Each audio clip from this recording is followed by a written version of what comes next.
Running is an extremely repetitive motion. We are doing the same thing for minute after minute, mile after mile, sometimes hour after hour, and we are working the same muscle group. We are pounding on our feet, our ankles, our knees, on our hips. And we want to combat that so we can stay healthy and we can continue logging miles and keep doing the things that we love inside of the gym as well. Weight training is extremely beneficial, and I've seen that firsthand. I ran my first marathon before I ever did any sort of CrossFit or weight training, and I was a 330, I went down to a 310, and then after 10 years of just training specifically CrossFit and incorporating all of these strength and explosive movements to get stronger, putting on about 15 pounds, I actually ran faster. I ran a 304 in my last marathon. So weight training is huge, but there's also other things that we can be doing outside of the gym and outside of the weight room to keep yourself healthy. So what I'm gonna do is I'm gonna show you a few specific things that I do every single day. Something that I have to be really diligent about is paying attention to my calves. So if our calves don't have the endurance and the stamina, we're gonna put all of that pressure on our Achilles tendon, which is gonna be more of a burning sensation that we don't wanna do. We wanna make sure our calves are doing the work that they're supposed to so we don't put that pressure on our Achilles. For me, it's really interesting. I can do 400 plus double unders unbroken in a row. No problem, can walk fine the next day. My Achilles never hurt, I never noticed anything. I started doing some calf raises and I can barely do 10 to 15 plus on one leg before my calf fatigues. When we're running, we are constantly using our calves, and I was starting to notice that my Achilles were starting to burn a little bit, and I was like, that's really interesting, but it's because my calves aren't strong enough or they don't have the endurance or the stamina to propel me on these 15-mile plus runs. So something that I've incorporated is tons of single leg work, tons of single leg calf raises, as well as weighted calf raises and iso holds, and that's what I'll show you guys today. There's 3 types of calf raises that you can do, and I rotate between all 3 of these in my training. So the first one is going to be an unweighted, just our body weight, single leg standing calf raise. The goal is going to be to get full range of motion. So when I say full range of motion, that means coming all the way up onto the ball of the heel, lifting the heel off the floor, not only going halfway up. So I usually aim for 15 per leg, and I rest a minute between, and I'll do 2 to 3 sets. The next one is also a single leg calf raise, but we're gonna wait and we're gonna go from a sitting position. So we can take a dumbbell, you can take a weight plate, whatever you want, and we are just gonna load right above the ankle. Same thing here, we don't want our feet too wide, we wanna be about 90 degrees, and we wanna think about coming all the way up onto the ball of the foot. So if we are not ready to do a standing calf raise, this would be a great place to start, or I'll use this to get upwards of 25 to 30 reps to help strengthen my calf in a different position. So since I only have a 25-pound dumbbell on my leg, it's not quite as heavy as my full body weight. And then the final variation, this is where I started before I worked up to standing calf raises. So this would be a great place for you to start, is taking a heavier plate, putting it on both legs so you're working together, driving through the ball of your foot, extending. So we're still getting a really good burn, but we're not isolating down to one leg right now. We're just working with a little bit of weight on both legs. And again, doing these seated calf raises, I would aim for 30 plus reps at a time. 2 sets, resting about a minute between. The calves are one of our smaller muscle groups, so to get any sort of time under tension, we wanna do higher sets and get more reps in. The other thing we forget about our calves is they are working all day long. So you have 2 different types. One is more explosive and one is more static. And when we are standing, they are working all day long. If we're sitting, probably not as much, but it's something that we definitely don't want to neglect because our jumping, our running, everything is going to feel better when we have stronger calves. The next exercise I do regularly is toe curls. It's kind of like strengthening your big toe, and what people don't realize is how important our big toes are. If our big toe is stuck or it doesn't have the extension and the flexion or the mobility that it needs, if we can't grab the floor with our big toe, if it's not strong enough, it's gonna hinder us whether we're out running or whether we're deadlifting or squatting in the gym. I wanna take a minute to thank today's video sponsor and supporter of our channel, Element.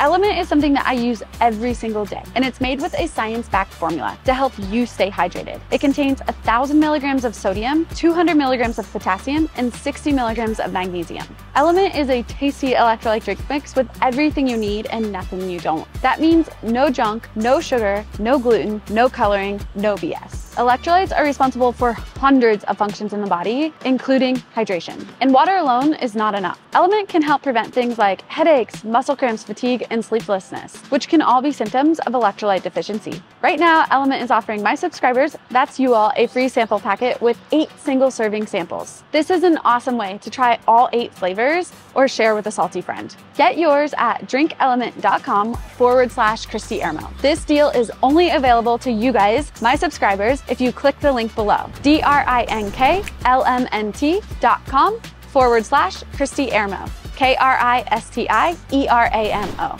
Now, back to today's video. Proprioception for the activation of our glutes starts with our feet being in contact with the floor. And a lot of that starts with your big toe. So I notice on one side, my balance is a little bit worse. I notice I heel strike a little bit more on that side.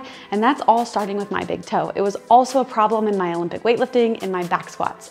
So one of the drills that I've been doing is working on toe curls, and that's strengthening my big toe. So that way I can learn to grab the floor and push through on my runs when I'm working hard. So what we're gonna do for this is you want a lighter band. So this is a very, very light monster band. You could also use a TheraBand, applying a little bit of tension, just like we would do with any sort of other banded curl.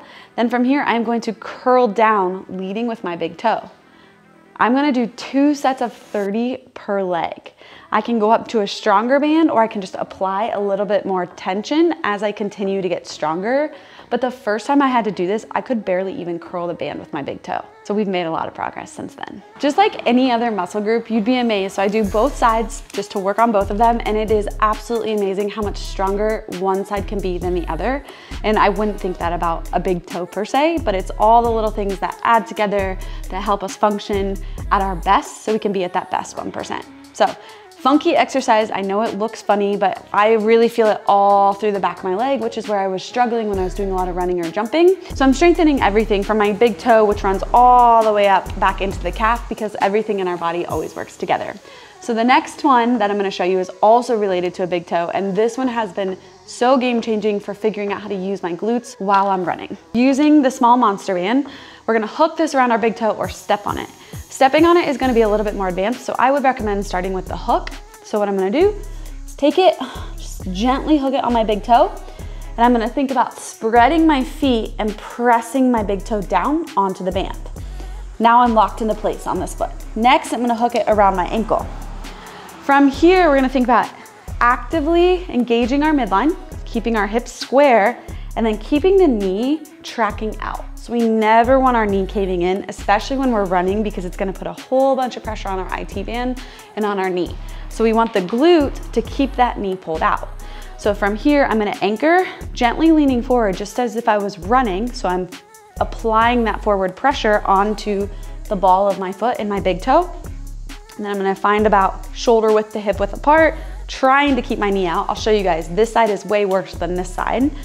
And then from here, I'm gonna do 12 to 15 step backs.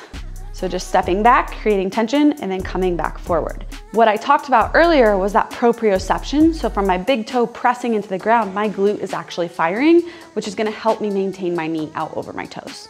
My right side is actually more challenging. You guys will notice that knee likes to cave in. This is my left side, which is my better knee.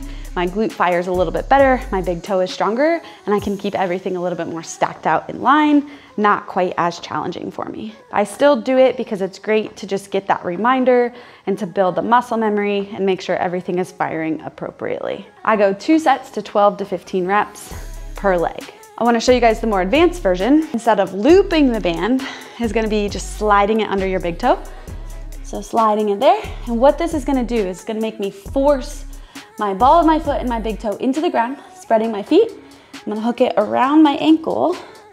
And now if I would release any pressure from my big toe or roll to the outside of my foot, I will lose the band.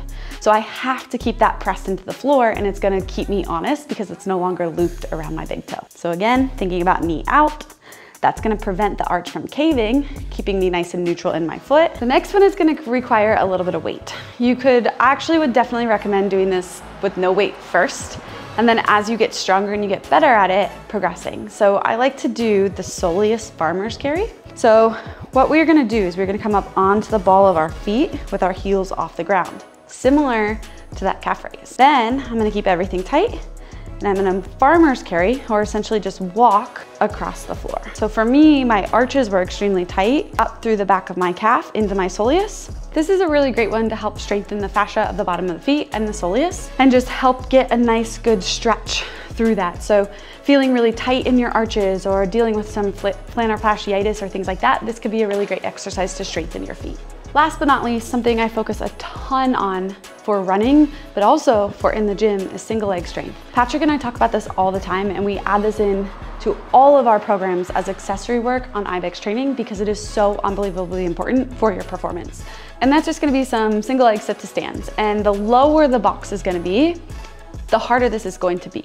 The higher, the easier. So I recommend starting higher and then working yourself lower. But what we don't want to do is collapse onto the box. We want to gently tap our butt, keeping our midline engaged and isolating one leg. When we're running, we never have 2 feet on the ground. We are passing from one foot to the other, and we want to make sure that we are strong on each leg to keep propelling us forward. So what I'll do is I will just find a bench or a box. Like I said earlier, the lower this is, the harder it's going to be. Thinking about keeping my hips square, I'm just gonna lift one leg up. Everything's nice and tight. Gently trying to tap my butt so I'm not collapsing down, keeping the foot off the ground, driving through the leg that's on the ground. So I'm driving through that full foot, trying to keep my knee out. And I'm gonna go 2 sets of 12 to 15 reps with about a 30 to 60 second break between the two. This is also great for those of you that love CrossFit and you want to build to a pistol. Great way to learn. You'll notice I did everything barefoot.